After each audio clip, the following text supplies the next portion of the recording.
نحمده ونصلي على رسوله الكريم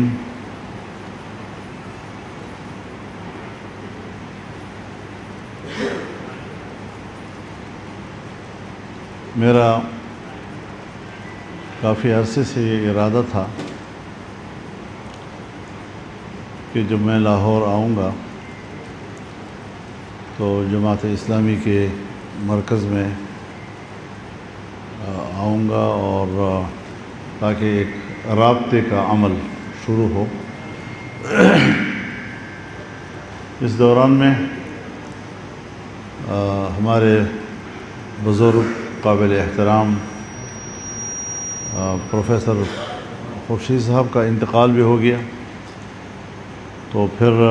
خیر سگالی کے ساتھ ساتھ تعزیت کرنا بھی مقصود تھا۔ تو جیسے کہ جناب نعیم الرحمن صاحب نے بتایا کہ ضرور کچھ باتیں ہوئی ہیں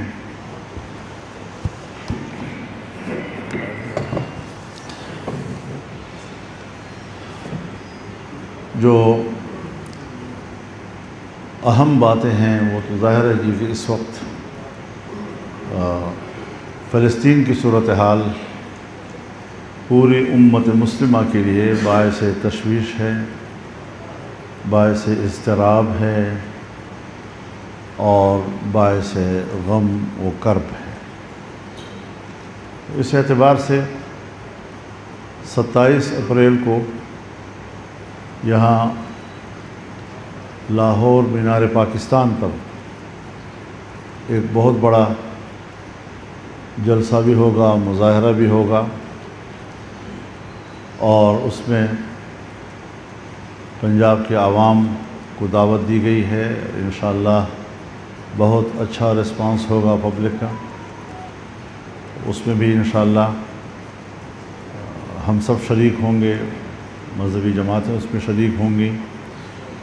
اور پھر مزید آگے ہم دوسرے پروگراموں کا بھی اعلان کریں گے، اور ملک بھر میں ہم ایک بیداری کی مہم چلائیں گے تاکہ ملک کے اندر ہمارے اپنی قوم بھی اور امت مسلمہ بھی اور ان کے حکمران بھی یکسو ہو کر مظلوم فلسطینیوں کے مداوے کے لیے کچھ کردار ادا کر سکیں۔ تو یہ مقصود تھا، اور اس کے لیے ہم حاضر ہوئے، اور مجھے بڑی خوشی بھی ہے اور میں ان کا شکر گزار بھی ہوں۔ انہوں نے انتہائی محبت اور احترام کا مظاہرہ کیا، اور انشاءاللہ یہ تعلق محبت کا، احترام کا، وہ انشاءاللہ تسلسل کے ساتھ آگے بڑھے گا۔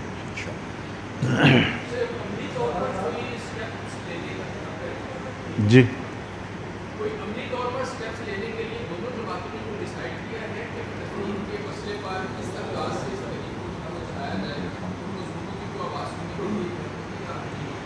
اس وقت تو ایک پلیٹ فارم ہم تشکیل دے رہے ہیں جو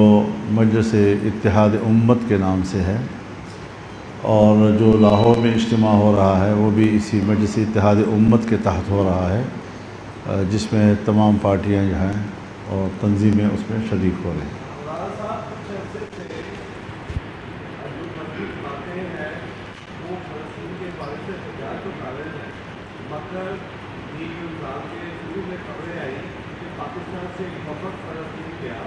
اس کے بعد ایک دوسری OIC کی قرارداد آئی ہے، یا OIC کا ڈاکومنٹ آیا ہے، جس میں جو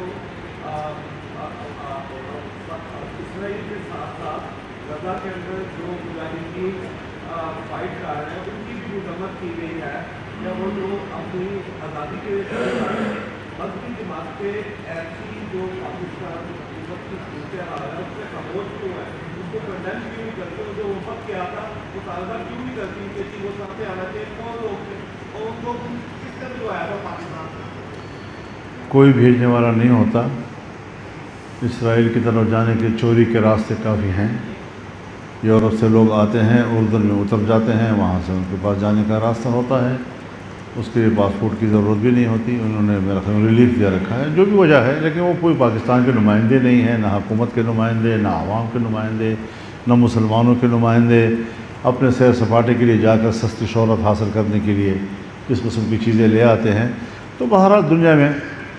ہر قسم کے لوگ رہتے ہیں، اسرائیل کے حامی بھی ایک چھوٹی موٹی لابی تو ہر جگہ موجود ہوتی ہے، لیکن اس کی کوئی حیثیت نہیں، وہ کسی کی نمائندے نہیں۔ میں کہتا ہوں اپنے گھر کے بھی نمائندے شاید نہ ہوں۔ باقی رہی آپ کی بات کہ OIC نے، میرے خیال میں OIC کی قرارداد میں کوئی صراحت کے ساتھ ایسی بات نہیں ہے جو آپ نے فرمائی ہے، لیکن جتنا بھی کچھ اس میں کہا گیا ہے یہ امت مسلمہ کی نمائندگی نہیں کر رہا، اس میں انتہائی کمزوریاں ہیں، اور ہم سوچتے ہیں کہ بڑا واضح موقف اسلامی دنیا کا ہونا چاہیے، اور امت مسلمہ کو اگر شکایت ہے تو وہ امت مسلمہ کے حکمرانوں کے رویے اور ان کی غفلت سے ہے کہ وہ اپنا حقیقی جو فرض ہے ان کا وہ کیوں ادا نہیں کر رہے۔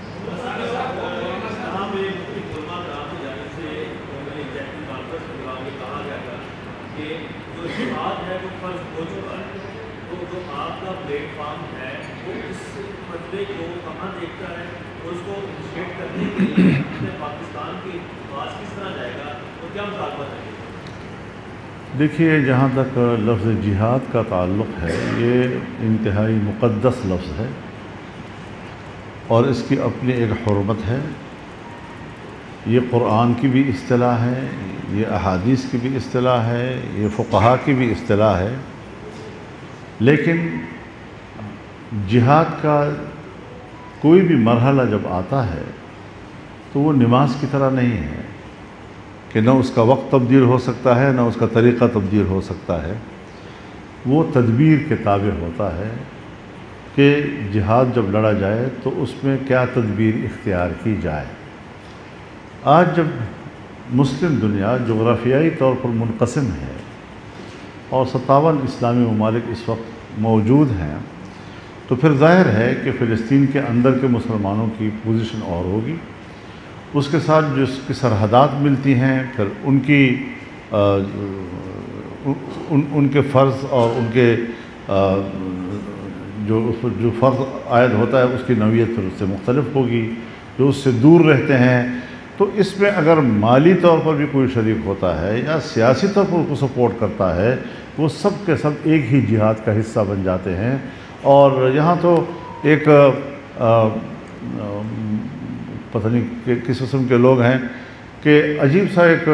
وہ یہ نہیں سوچتے کہ میں اپنا مذاق اڑا رہا ہوں۔ اگر میں مسلمان ہوں تو میں اپنے اسلام کے ایک اہم حکم اور اس کی اصطلاح کا مذاق اڑا رہا ہوں۔ کبھی کہتے ہیں جی پھر فلانا پہلے جائے، پھر فضل الرحمن کیوں نہیں گیا، تو فلانا کیوں نہیں گیا۔ اس قسم کی چیزیں جو ہیں یہ صرف ایک مسخرے پن کی صورت تو ہو سکتی ہے، کوئی سنجیدہ شکل نہیں ہے ان لوگوں کی، تو ہمیں اس کی پرواہ بھی نہیں ہے۔ ہمیں جو اسلام کہتا ہے، جو شریعت کہتا ہے، اگر آپ ہمارے اس بات کے ساتھ اختلاف کرتے ہیں تو پاکستان کے اندر بھی تو انہیں علماء نے کہا ہے نا کہ مسلح جنگ جائز نہیں ہے، تو اس کا احترام کیوں نہیں کیا گیا؟ وہ تو انہیں علماء نے کہا ہے۔ جہاں پر ضرورت ہے، جہاں پر اس کی اسلحے کی ضرورت ہے، جہاں پر تحریک کی ضرورت ہے، جہاں پر جماعتی قوت کو بڑھانے کی ضرورت ہے، پبلک کے موبلائزیشن کی ضرورت ہے، سب جہاد کے زمرے میں آتی ہیں، لیکن ہر جگہ کے ماحول جو ہے وہ مختلف ہوتا ہے اس کے لیے، اور اس کی مناسبت سے تدبیر طے کی جاتی ہے۔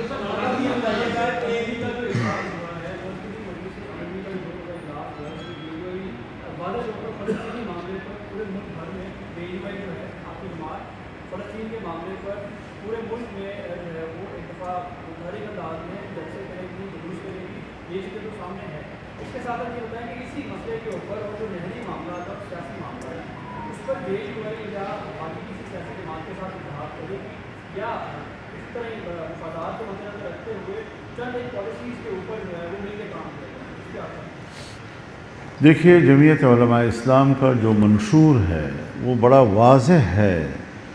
صوبائی خود مختاری کے حوالے سے اور صوبوں کے مفادات کے تحفظ کے حوالے سے۔ ہر صوبے کے جو وسائل ہیں یہ اس صوبے کے عوام کی ملکیت ہیں، اور ہمارا آئین بھی یہی کہتا ہے ہماری جماعتوں کے منشور اس سے کچھ ذرا زیادہ واضح ہوتی ہیں، پھر اس کے بعد عملی طور پر ہم اس قابل ہوتے ہیں یا نہیں ہوتے، لیکن ایک نظریہ ہمارا ہے اس حوالے سے۔ سندھ کے لوگ اگر وہاں پر اپنے حق کی بات کرتے ہیں تو ہم کسی صوبے کے عوام کو اپنے صوبائی حق کے حوالے سے بات کرنے سے نہیں روک سکتے، لیکن بہرحال مسئلے کا حل یہ ہوتا کہ ہم یہاں مرکز میں تمام صوبوں کو بٹھاتے، تمام صوبوں کے اشتراک کے ساتھ، اتفاق رائے کے ساتھ اس طرح کے فیصلے کرتے۔ ہم نے اپنی اسی روش سے کالا باغ ڈیم کو بھی متنازع بنا دیا، آج ہم نے اسی روش کے تحت نہروں کے مسئلے کو بھی متنازع بنا دیا۔ کیا ہمارا ملک اتنا بھانج ہو چکا ہے کہ ہم مسئلے کا حل تلاش نہیں کر سکتے؟ کسی تنازع کے پیدا ہونے کی صورت میں ہم ان کے کھوک سے کوئی حل نہیں نکال سکتے؟ تو یہ نااہلی ہے حکمرانوں کی، اور جیسے کہ وہ کوئی چیز قوم سے چھپانے کی کوشش کرتے ہیں، جیسے ان کے اندر کا کوئی ایک چور ہوتا ہے اور وہ اپنے مقاصد و مفادات کے لیے کچھ کر رہا ہوتا ہے۔ تو اس حوالے سے جمعیت علماء اسلام نے یہ قانون یکسر مسترد کر دیا ہے، اور کسی طریقے سے بھی یہ جو منرل والا ہے اس کو بھی مسترد کیا ہے، اور نہروں کے حوالے سے بھی ہم نے کہا ہے کہ ایک متفق رائے ہمیں ہونا چاہیے۔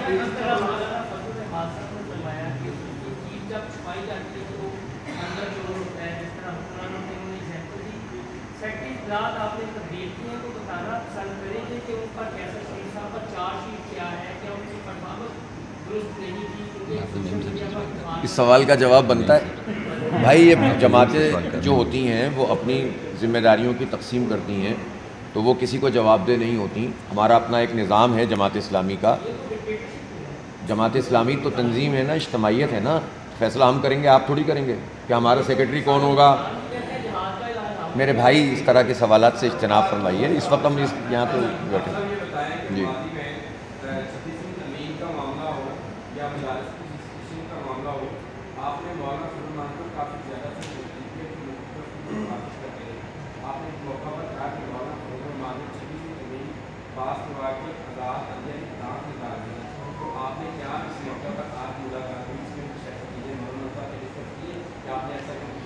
دیکھیں، یہ جو آئینی ترمیم کا معاملہ تھا، اس پر جماعت اسلامی کا اپنا ایک موقف تھا، اور مولانا اپنا ایک موقف پیش فرما رہے تھے، اور مولانا چونکہ انگیج تھے مختلف پارٹیوں کے ساتھ، تو یہ تو اپنی صورتحال کو خود ہی بتا سکیں گے کہ وہاں کیا ہوا تھا، بتاتے بھی رہے ہیں میڈیا کے سامنے۔ لیکن جماعت اسلامی کا اپنا ایک موقف تھا کہ ہم 26ویں آئینی ترمیم کو پسند نہیں کرتے تھے، اور ہم نے اس کو کلیتاً مسترد کیا تھا۔ تو جو بھی معروضی چیزیں ہوں گی اس کے مطابق مولانا نے بھی اپنی ایک پالیسی بنائی ہوگی۔ ہمارا موقف ہمارا ہے، اور مولانا اپنا موقف پیش کر دیں گے، اور اختلاف رائے تو ہو سکتا ہے، اس میں تو کوئی حرج بھی نہیں ہوتا۔ اور اس کے باوجود آج جو ہماری گفتگو ہوئی ہے، تبادلہ خیال ہوا ہے، اس میں یہ ایک اصولی چیز خود جماعت اسلامی میں بھی طے شدہ ہے، اور جمعیت علماء اسلام کا بھی مولانا نے فرمایا کہ اپنے اپنے پلیٹ فارم سے مختلف چیزوں پر ہم جد و جہد کریں گے، لیکن وہ چیزیں کہ جن پر اشتراک عمل ہو سکتا ہے، جس پر گفتگو ہو سکتی ہے، متفقہ اپنا جو موقف ہے وہ پیش کیا جا سکتا ہے، اور کچھ قدم ایسے اٹھائے جا سکتے ہیں جو مل کر اٹھائے جا سکتے ہوں، تو اس کو بھی اختیار کیا جا سکتا ہے۔ تو یہی جماعت اسلامی کی پالیسی بھی ہے، اور اتفاق سے یہی ابھی آپ کی مجلس شورا میں بھی یہی چیز طے ہو گئی ہے۔ تو ہم اپنی جتنی بھی سرگرمیاں ہیں، آپ دیکھ رہے ہیں، ایون فلسطین کے حوالے سے بھی آپ نے سب کچھ دیکھا ہے، مولانا نے اپنے پروگرام کیے ہیں، ہم نے کیے ہیں، اور دونوں کا اختلاف بھی نہیں ہے، اور کبھی ایسا بھی ہوا ہے کہ ایک مشترک پلیٹ فارم موجود ہے تو اس پر میں بھی شریک ہوں گا، مولانا بھی تشریف لا رہے ہیں مینار پاکستان پر، اور علماء کرام بھی موجود ہیں، تو یہ سب چیزیں جو ہیں وہ چلتی رہیں گی۔ اسی طرح ملک کی صورتحال میں ہوں میں ذرا تھوڑا سا یہ 26ویں ترمیم پہ میں بات کرنا چاہتا ہوں۔ جی، ہر جماعت کے مد نظر کچھ نکات ہوتے ہیں۔ اگر ہماری نظر اس بات پر ہو کہ یہ غیر ضروری چیز، یہ غلط چیز، یہ غیر ضروری، یہ غلط، اور ہم نے ان سے صاف کیا ہے اس کو، ہم اس پر دوسرے ساتھیوں کو مطمئن کر سکتے ہیں۔ لیکن اگر کسی جماعت کی یہ رائے ہے کہ یہ بات بھی ہونی چاہیے تھی اور یہ بات بھی ہونی چاہیے تھی، تو ہم اس سے اختلاف اس لیے نہیں کرتے کہ ہم بھی تو یہ نہیں کہہ رہے کہ یہ جو بل ہوا ہے وہ آئیڈیل ہے، آئیڈیل نہیں ہے، ایکسیپٹیبل ہے، اور کوئی 56 کلازز سے 34 کلازز سے حکومت کو دستبردار کرانا، یہ ظاہر ہے کہ ہمارا اختلاف تھا اس کے ساتھ، 26 میں تجویز سے ہمارا اختلاف تھا،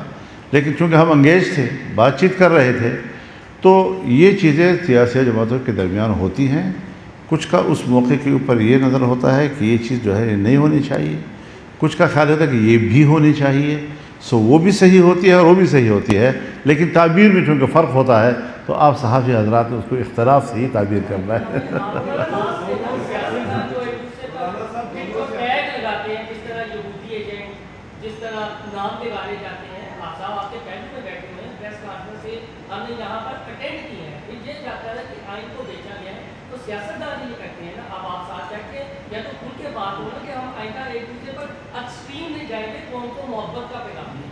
دیکھیے میں اس بارے میں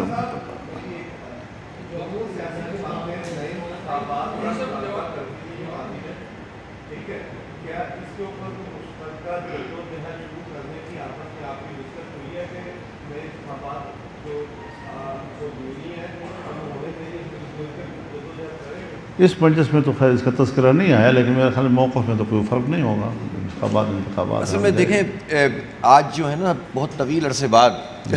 کم از کم میرے امیر بننے کے بعد تو مولانا سے ہماری پہلی ملاقات ہوئی ہے، اور آپ نے محبت فرمائی ہے، تشریف لائے ہیں، اور یہ سلسلہ اب آگے بڑھے گا، ہم بھی ان کی خدمت میں جائیں گے، تبادلہ خیال بھی ہوگا، اتفاق بھی ہوگا، اختلاف بھی ہوگا، اس میں کیا حرج ہے، اور مشترکات پر مشترک بات بھی ہوگی۔ جی ہمارا جماعت اسلامی ایک منٹ بتا رہا ہوں، جماعت اسلامی کا الیکشن کے حوالے سے موقف تھوڑا سا مختلف ہے۔ دھاندلی پر اتفاق ہے، دھاندلی ہوئی بلکہ دھاندلا ہوا، لیکن فوری طور پر نئے الیکشن کا مطالبہ جماعت اسلامی نہیں کر رہی، اور اس میں ہمارا موقف یہ ہے کہ چونکہ ایک فارم 45 ایگزسٹ کرتا ہے اور وہ اکثر لوگوں کے پاس موجود ہے، تو ایک لیجیٹیمیٹ ڈاکومنٹ اویلیبل ہے اور انتخاب کو بھی 1 سال ہوا ہے، تو ہمارا موقف اس میں یہ ہے کہ اس کو پریویل کیا جائے، ایک جوڈیشل کمیشن بنایا جائے اتفاق رائے سے، اور اس کے مطابق فیصلے کر لیے جائیں۔ اور دوسرا موقف اس میں یہ ہے کہ نہیں صاحب نیا الیکشن کرایا جائے، تو جماعت اسلامی یہ سمجھتی ہے کہ فارم 45 کی بنیاد پر فیصلے کر دیے جائیں اور اس کے لیے دباؤ ڈالا جائے، تو یہ ایک اختلاف ہے۔ یہ ایسا اختلاف نہیں ہے کہ جس پر بات نہ ہو سکے، بات ہو سکتی ہے اس پہ۔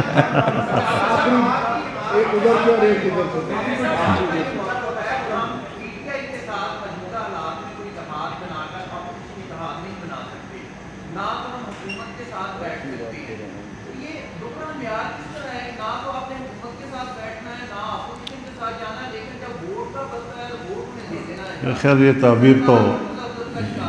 یہ تعبیر آپ کی اپنی ہے، اس کے آپ ذمہ دار ہیں۔ پوری دنیا میں جمہوریت جہاں پر ہے وہاں ضروری نہیں ہوتا صرف حکومت کا جو بینچز ہوتے ہیں وہاں پر وہی بیٹھتے ہیں جو اتحادی ہوں۔ کبھی بھی اپوزیشن بینچوں پر یہ ضروری نہیں ہے کہ سب اتحادی بھی ہوں، بلکہ جو گورنمنٹ میں نہیں ہے وہ اپوزیشن میں بیٹھتا ہے، جو گورنمنٹ میں نہیں ہے وہ اپوزیشن میں بیٹھتا ہے، اور اپنے شناخت کے ساتھ بیٹھتا ہے، اپنے موقف کے ساتھ وہاں بیٹھتا ہے۔ ہاں، اپوزیشن جماعتوں کے بیچ میں پھر ضرور یہ رابطہ رہتا ہے کہ روزمرہ کے معاملات پر اگر کوئی بل آتا ہے یا کوئی تحریک التوا آتی ہے یا کوئی واک آؤٹ آتا ہے یا کوئی احتجاج آتا ہے تو ہم مل کر سکتے ہیں، اور کرتے رہے ہیں، ایسا بھی نہیں ہے، بعض دفعہ نہیں بھی کیا، بعض دفعہ کیا بھی ہے۔ لہٰذا اب بھی ہمارا موقف یہی ہے کہ اس وقت جمعیت علماء اسلام اپنے پلیٹ فارم سے جدوجہد جاری رکھے گی اپنے موقف کے ساتھ، جہاں پر موروثی صورتحال پیدا ہو اور وہاں پر کوئی مشترک امر آ جائے، مشترک مسئلہ آ جائے، اس پر چاہے مذہبی جماعتیں ہوں یا اپوزیشن کی سیاسی جماعتیں ہوں، ان کے ساتھ اشتراک عمل میں کوئی معنی نہیں ہے۔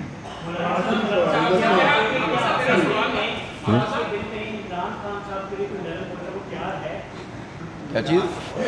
میں بڑی وضاحت کے ساتھ کہہ دوں، دیکھیے ایک تو آپ ہیں